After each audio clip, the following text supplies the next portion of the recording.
అందరికీ నమస్కారము. సమ్మర్ వచ్చిందంటే మనకు ఎన్నో జాగ్రత్తలు పాటించాలి. మనం కూరగాయలతోటి కానీ చెట్లతోటి కానీ ఎవైనా ఇంట్లో చిన్నపిల్లలు ఉన్నా కానీ అలానే ఎంత జాగ్రత్త అంటే అంత జాగ్రత్త పాటించాలి. ఇంక ఈ బాక్స్లో కాయలు అయితే మనకు వారం రోజుల ముందు వచ్చిన కాయలు, ఇవైతే చెట్టు మీది మళ్ళీ ఇవాళే వచ్చినాయి. మనం బాక్స్లో ఉన్న కాయలు ఈ కాయ ఒక దగ్గర పెడితే అవి ఇవి ఒకేలాగా ఉన్నాయి, ఏ మాత్రం మార్పు రాదు. కొంచెం జాగ్రత్తలు పాటించాలి. ఇలా కాయలు తెచ్చుకోగానే పక్కన పడేయకుండా మనం ఫ్రిడ్జ్లో పొడవుగా పెట్టాలన్నా ఇబ్బందే. అలా పెట్టినా ఎండిపోతాయి, ఖరాబ్ అవుతాయి చాలా రోజులు అయితే.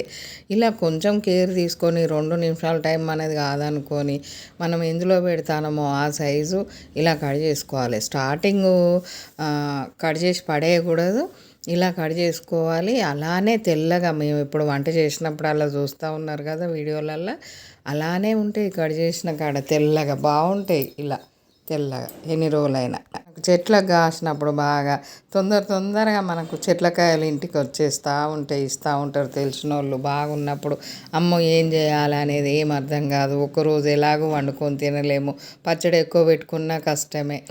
ఇలా 2 బాక్సులు నిండా ఉండే పాతాయి సన్నకాయలు. మనము సన్నకాయలతోటి పప్పు చేసాము, చాలా టేస్ట్ ఉంది.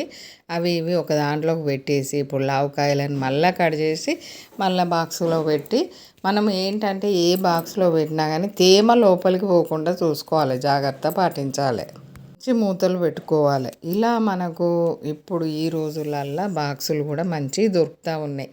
ఇంకా నేనైతే ఎందులో పడితే అందులోనే పెట్టేస్తా. ఇలా నిమ్మకాయలు కూడా మనం సమ్మర్లో ఎంతో అవసరం మన ఆరోగ్యానికి. రోజు నిమ్మకాయ లేనిదే వెళ్ళదు. తెచ్చి మామూలుగా ఫ్రిడ్జ్లో కవర్లో వేసి పెట్టినా కానీ కొంచెం తేడా వస్తుంది.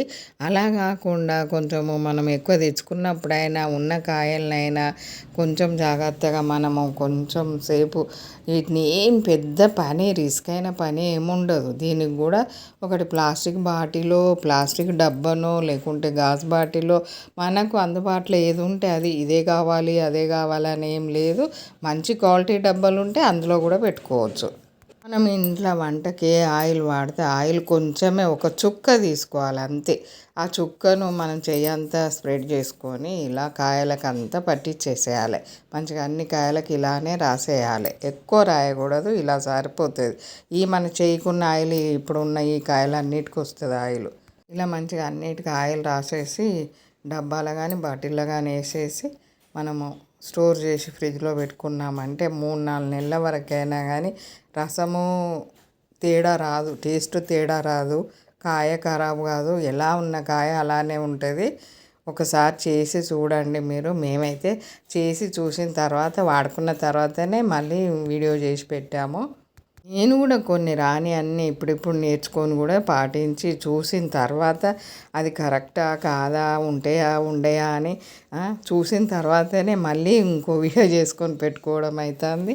ఎందుకంటే తెలియని వాళ్ళకు ఇలా మనం సమ్మర్లో నిమ్మకాయలు తెచ్చినాం అంటే పక్కకు కాసేపు టేబుల్ మీద పెట్టినామంటేనే తేడా వస్తుంది.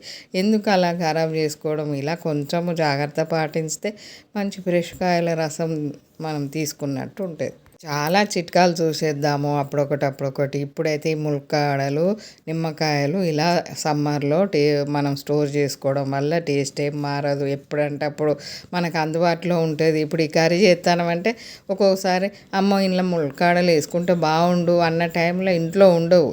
ఇలాంటప్పుడు అయితే మంచిగా మనకు ఎప్పటికీ ఇంట్లో నిమ్మకాయలు కానీ ములక్కాడలు కానీ ఇంకా కొత్తిమీర కూడా మనం స్టోర్ చేసే విధానం వీడియో పెట్టాము. అది కూడా అలా చేసుకుంటే అస్సలు ఖరాబ్ కాదు. మనకు కొత్తిమీర కూడా 1-2 నెలల వరకు కూడా ఎంత బాగుందో అసలు. ఇలానైతే చేసి పెట్టేసుకుందాము, ఏది ఖరాబ్